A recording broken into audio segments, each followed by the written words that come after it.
दोस्तों, Soviet union के टूटने से पहले दुनिया में दो बड़े कम्युनिस्ट देश थे, चीन और सोवियत यूनियन। लेकिन जहां ये दोनों ही देश बाकी सभी कम्युनिस्ट गवर्नमेंट्स को सपोर्ट किया करते थे, वहीं दोनों के रिश्ते आपस में इतने खराब थे कि इनकी लीडरशिप एक दूसरे को देखना तक नहीं चाहती थी। ये लड़ाई दोस्ती के तौर पर शुरू हुई थी और शुरुआत में तो चाइनीज रेवोल्यूशन ने सोवियत यूनियन से इंस्पिरेशन और सोर्सेज दोनों लिए थे। लेकिन जब भारत का मसला आया तो इस वजह से दोनों ही देश एक दूसरे से अलग हो गए थे। दुनिया में से सिनो सोवियत स्प्लिट के रूप में याद किया जाता है। लेकिन आज बहुत ही कम लोगों को ये बात पता है कि इन दोनों देशों का झगड़ा भारत के कारण हुआ था। क्या ये पूरी कहानी, और आज इतने सालों बाद इसे कैसे याद किया जाना चाहिए, आज जानते हैं आज की इस वीडियो में।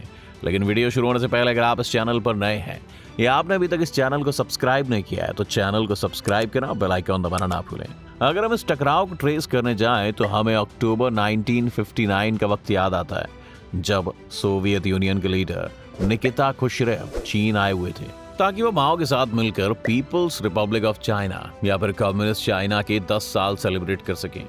यूं तो बाहर से सब कुछ नॉर्मली लग रहा था, लेकिन दोनों ही देशों के बीच में टेंशंस काफी बढ़ी हुई थी और इसके कई कारण थे। एक कारण तो ये था कि जब 1953 में स्टालिन की मौत हुई तो निकिता खुश्रेव ने गद्दी संभाली और एक प्राइवेट मीटिंग में ये डिक्लेयर कर दिया कि अब वो स्टालिन की गलतियों को सुधारने की कोशिश करेंगे, सोवियत यूनियन को एक बेहतर रास्ते पर ले जाएंगे। इस मीटिंग की स्पीच बाद में लीक हो गई थी। दुनिया भर के कम्युनिस्ट लीडर्स ने इस वक्त क्रूशेव को एक गद्दार के रूप में देखना शुरू कर दिया, क्योंकि उस वक्त स्टालिन को एक महान कम्युनिस्ट लीडर माना जाता था और क्रूशेव उनकी लेगेसी को खत्म करने की बात कर रहे थे। लेकिन क्योंकि अब क्रूशेव सोवियत यूनियन के लीडर थे, इसलिए कोई भी मुखर होकर उनका विरोध नहीं कर सकता था। इसलिए 1959 में जब क्रूशेव चीन गए तो माओ उनसे बात करने के लिए तैयार थे।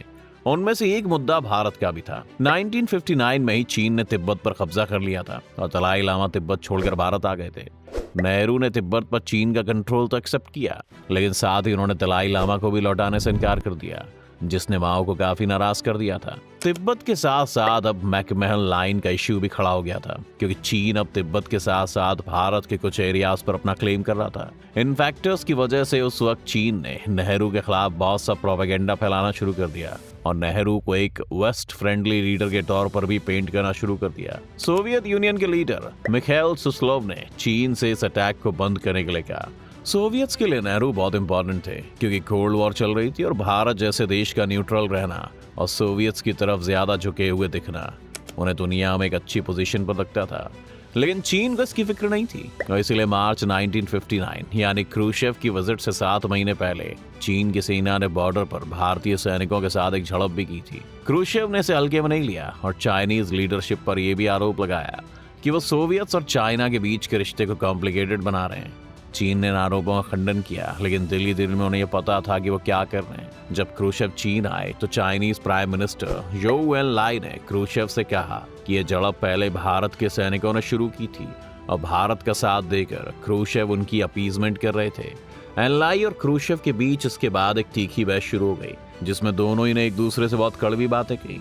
जहां एक तरफ क्रूशेव पर यह आरोप लगाया गया कि वो चीन की जगह भारत का साथ देकर कम्युनिस्ट मूवमेंट के साथ धोखा कर रहे हैं, वहीं क्रूशेव ने जोउ एनलाई को अपनी हद में रहने की नसीहत दी थी और ये कहा कि वो घमंडी हो गए। इसके बाद माओ ने आकर बात को शांत किया और क्रूशेव को ये यकीन दिलाया कि भारत का मसला दोनों देशों के बीच एक मसला है और उन्हें बाकी चीजों पर साथ में रहना चाहिए। इस विजिट के बाद जब क्रूशेव वापस रूस पहुंचे तो उन्होंने अपनी लीडरशिप से यह कह दिया कि वो चीनियों को ट्रस्ट नहीं कर सकते हैं। यही कड़वाहट हमें 1960 के वॉर्सो पैक्ट समिट में भी देखने को मिली, जब कम्युनिस्ट पार्टी ऑफ चाइना के कुछ मेंबर्स क्रूशेव से मिले और यहाँ पर भी उन्होंने चीन की क्लास लगा दी। क्रूशेव ने उनका मजाक उड़ाते हुए कहा कि आप लोग ग्रेट लीप फॉरवर्ड की बात तो करते हैं, लेकिन आपके लोगों के पास पहनने के लिए पतलून तक नहीं है, और अगर आपको स्टालिन इतना ही ज्यादा पसंद है तो हम स्टालिन की कब्र को बीजिंग भेज देते हैं। इस कमेंट से क्रूशेव ये भी जताना चाहते थे कि उन्हें पता है कि किस तरह चाइनीज लीडरशिप आज भी मानती है कि क्रूशेव ने स्टालिन के साथ धोखा किया था, और अगर सामने नहीं तो पीठ पीछे ये बातें करती भी है। इस मीटिंग के 2 साल बाद 22 अक्टूबर 1962 के दिन पर भारत और चीन के बीच में फिर से झड़प होती है और सोवियत यूनियन की लीडरशिप न्यूट्रल रहने का फैसला करती है। इस बात को लेकर भी माओ काफी नाराज हो जाते हैं और वो सोवियत्स की न्यूट्रलिटी को भारत की साइड लेने की तरह देखते हैं। ये बात कुछ कुछ सच भी थी, क्योंकि 1960 से 62 के बीच में सोवियत ने भारत को 94 फाइटर एयरक्राफ्ट बेचे थे, जिन्हें अब इस जंग में चीन के खिलाफ इस्तेमाल किया जा रहा था। लेकिन बात सिर्फ इतनी सी नहीं थी दोस्तों कि सोवियत यूनियन चीन के खिलाफ था, इसीलिए वो उनके सपोर्ट में नहीं आया, बल्कि जियो पॉलिटिक्स में और भी बड़ी बड़ी चीजें हो रही थी। एक तरफ भारत चीन का युद्ध चल रहा था, लेकिन समुद्र की दूसरी तरफ क्यूबा में एक नई प्रॉब्लम जन्म ले चुकी थी, जिसे क्यूबन मिसाइल क्राइसिस कहते हैं। क्यूबा में कुछ ही साल पहले रेवोल्यूशन हुआ था और फिदेल कास्त्रो के नेटवर्क में वहां पर कम्युनिस्ट सरकार आ गई थी। अमेरिका को इस कम्युनिस्ट गवर्नमेंट से खतरा था, जिस वजह से उन्होंने क्यूबा को कई तरह से कमजोर करने की कोशिश की थी और एक बार तो सेना तक वहां भेज दी थी। इस सब को देखते हुए क्यूबा को लगा कि उनकी सिक्योरिटी के लिए यह जरूरी है कि वो सोवियत यूनियन के साथ आ जाएं। सोवियत यूनियन और क्यूबा के बीच में दोस्ती हुई और सोवियत यूनियन ने अपने न्यूक्लियर मिसाइल्स को क्यूबा में स्टेशन करना शुरू कर दिया।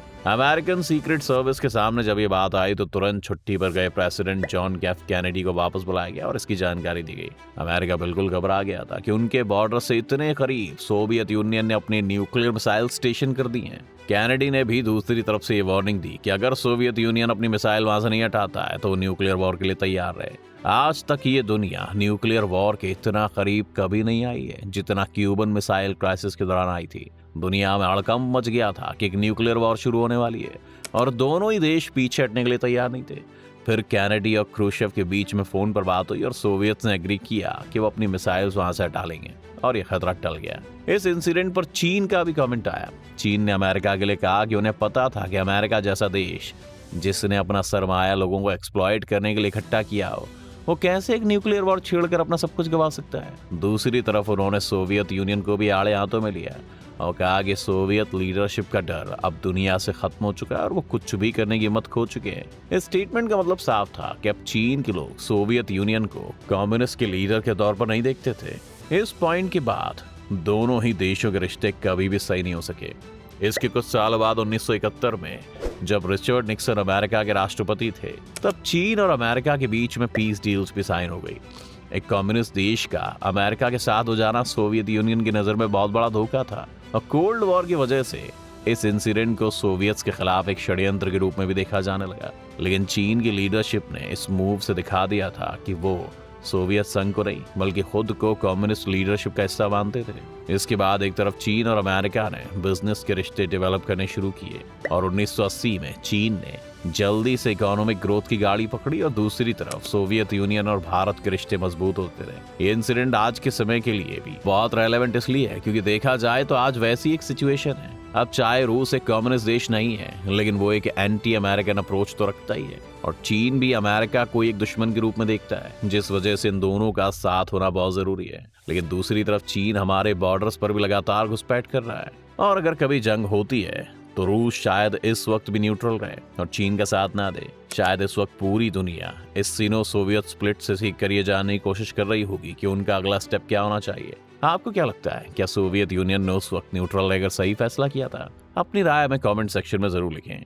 उम्मीद है आपको आज की इस वीडियो से काफी कुछ नया सीखने को मिला होगा। अगर आपको वीडियो पसंद आया तो वीडियो को लाइक करें और अगर आप इस चैनल पर नए हैं तो जाने से पहले इसे सब्सक्राइब करना भी ना भूलें।